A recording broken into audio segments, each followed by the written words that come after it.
Hi, welcome to PSR studies. ఆంధ్రప్రదేశ్లో DSC 2025కి apply చేసుకునే విద్యార్థులకు వచ్చేసి శుభవార్త.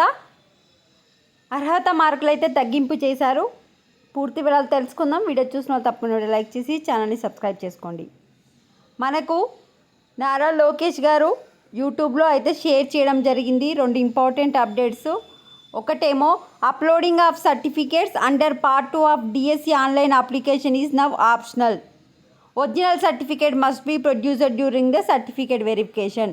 డిఎస్సి అప్లై చేసుకునేటప్పుడు పార్ట్ 2లో వచ్చేసి సర్టిఫికేట్స్ అయితే అప్లోడ్ చేయాలి. ఇంతకుముందు కంపల్సరీ ఉండే, ఇప్పుడైతే ఆప్షనల్ చేశారు. ఒరిజినల్ సర్టిఫికేట్ వెరిఫికేషన్ అప్పుడు మాత్రం తప్పకుండా మీరు చూపించాల్సి ఉంటుంది. First update. సెకండ్ అప్డేట్ వచ్చేసి graduation, post graduation marks criteria for DSC qualification have been aligned with TET standards. అంటే ఎస్సీ, ఎస్టీ, బీసీ దివ్యాంగ అభ్యర్థులకు డిగ్రీలో 40% మార్కులతో మెగా డిఎస్సి దరఖాస్తు చేసుకునేలా అవకాశం కల్పిస్తూ ప్రభుత్వం సోమవారం ఉత్తర్వు జారీ చేసింది.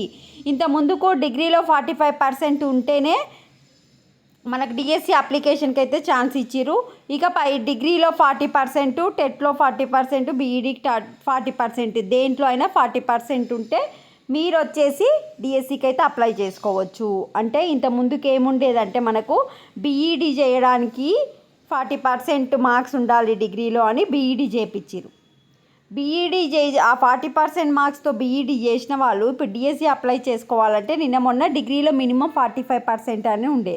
అందుకే ఇప్పుడు ఆ విద్యార్థులు నష్టపోతురు కనుక 40% మార్క్స్ ఉంటే మీరు డిఎస్సికి అప్లై చేసుకోవచ్చు అని చెప్పి ఉత్తర్వులు అయితే జారీ చేయడం జరిగింది. వీడియోని లైక్ చేయండి. Thanks for watching.